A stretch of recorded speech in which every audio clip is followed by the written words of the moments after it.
राम राम। प्रभु श्री राम अपने गुरुदेव के लिए पूजा के पुष्प तोड़ कर लाते हैं। लक्ष्मण जी पहले राम जी की सेवा करते थे, उनके चरण दबाते थे, उसके बाद विश्राम करने जाते थे। उन्होंने देखा आज मेरे भैया का ध्यान कहीं और है। वो बार बार चांद को देखते हैं और उस चांद में माँ जानकी के मुखमंडल की कल्पना करते हैं। उधर माँ जानकी वो भी चांद को देखती हैं और प्रभु श्री राम के मुखमंडल की कल्पना करती हैं। अब धनुष यज्ञ का दिन निकट आ गया। अनेकों राजा वहां उपस्थित होने लगे। कई शास्त्र कहते हैं कि लंका का राजा रावण भी अपना बल प्रयोग करने के लिए वहां पर आया, लेकिन उससे वो धनुष टस से मस नहीं हुआ। अनेकों राजाओं ने प्रयास किए।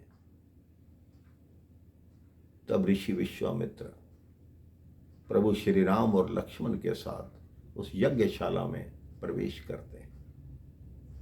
जैसे ही दोनों ने प्रवेश किया, सभी लोग, सभी राजा एकटक उनकी तरफ देखने लगे। उनके लिए एक अलग मंच की व्यवस्था की गई थी। कई लोग कहते हैं, मेरे भाई बहन, कि जनक जी ने सारी दुनिया के राजाओं को निमंत्रण दिया, लेकिन अयोध्या के राजा दशरथ को अपनी पुत्री के धनुष यज्ञ का निमंत्रण क्यों नहीं दिया।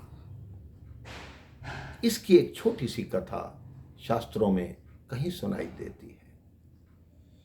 कहते एक बार महाराज जनक किसी शेर के शिकार पे गए थे जो नरभक्षी हो गया था।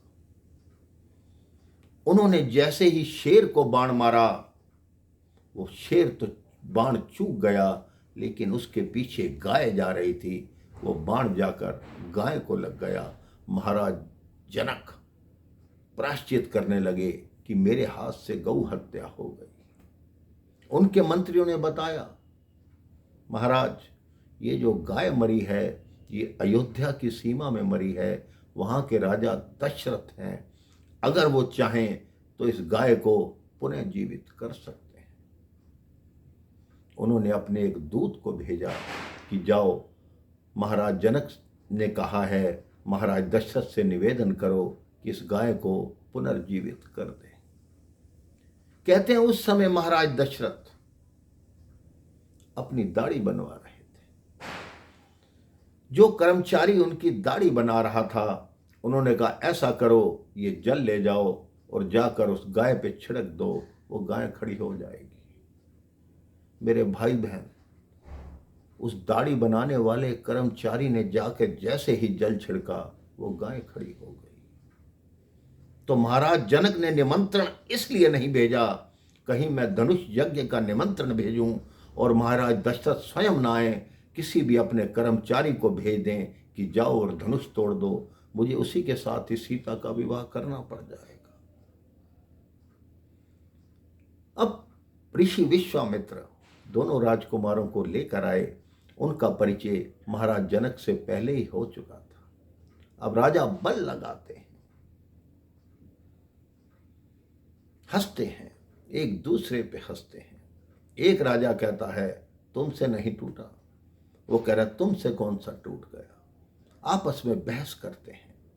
अब किसी से नहीं टूटा। जनक जी क्रोधित हो गए। जनक जी ने कहा आज मुझे ज्ञात हो गया कि ये पृथ्वी है, ये वीरों से रिक्त हो चुकी है, वीरों से खाली हो चुकी है।